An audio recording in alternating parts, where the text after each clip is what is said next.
A woman from our audience wrote in with some comments in all caps. Abusive men cannot be rehabilitated. And you could just, reading that, feel the waves of hurt and disappointment and anger coming off of her from her very heartfelt experience. She must have gone through so much to have come to that conclusion that it's utterly hopeless for men to change. I have a different perspective on that because I'm in the business of helping men change. And I remember when I was a little boy and I experienced my father beating my mother in front of me. It was a horrible experience and I hated the abuse. But at the same time, I loved my father. And I had that very natural father hunger of any little boy wanting to look up to the man who was his father. It was really challenging and very crazy making for me growing up. Strangely, my career led me to work with the very same kinds of men that my father had been.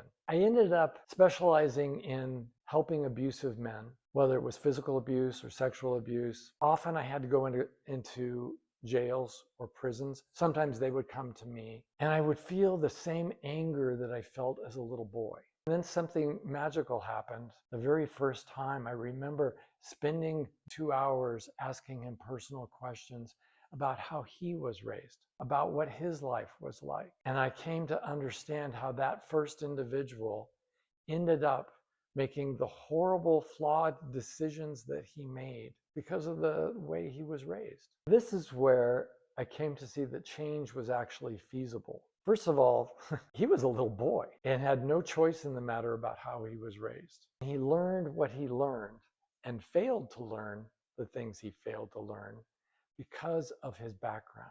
And that understanding helped me to see how we might develop a treatment plan and help him escape the trajectory of his childhood. But one of the unexpected changes was the change in me, because I began to morph from hopelessness and anger, just like the woman who wrote into us. I too felt those same feelings, but I began to see there was another way. It only took me another 200 or 300 experiences like that over the next several years of reading horrible crimes and then going in and talking to the individual for me to open my mind permanently to the idea I need to understand people before I can ever help them change. If I try to help somebody change by scolding them, preaching at them, that's never going to work.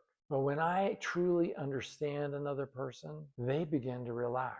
Because as Spinoza said, when I understand, then can I be free. Not only was he free to change, I was free to help him in an authentic way.